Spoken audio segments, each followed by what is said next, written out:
Most people think self-sabotage is a lack of discipline. It isn't. Self-sabotage is often protection. The mind is designed to keep you safe. Not successful, safe. And sometimes those two things are not the same. That is why people often destroy opportunities they secretly want. Not because they are lazy. Not because they lack intelligence. Because success creates uncertainty. And uncertainty feels dangerous. The brain prefers what is familiar. Even when the familiar is painful.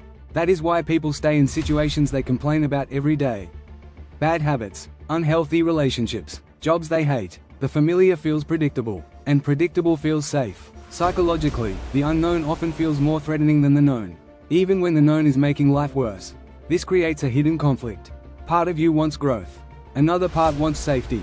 And those two forces are constantly competing. Most people never notice this battle happening. They simply call it procrastination. Lack of motivation. Bad luck. But beneath the surface, something deeper is happening.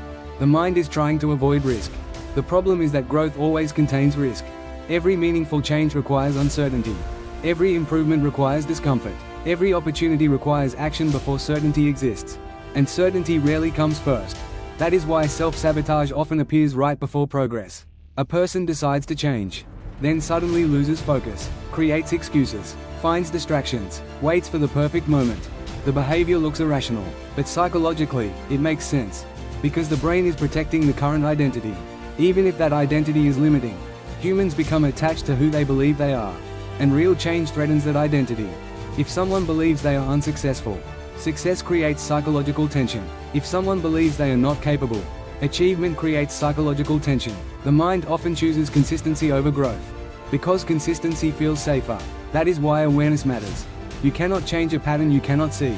The first step is recognizing that self-sabotage is often fear wearing a different mask.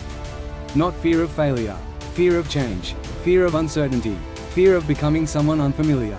And once that becomes visible, the pattern loses power, because self-awareness changes everything. The strongest minds are not fearless. They simply stop allowing fear to make decisions for them. They understand something most people never learn.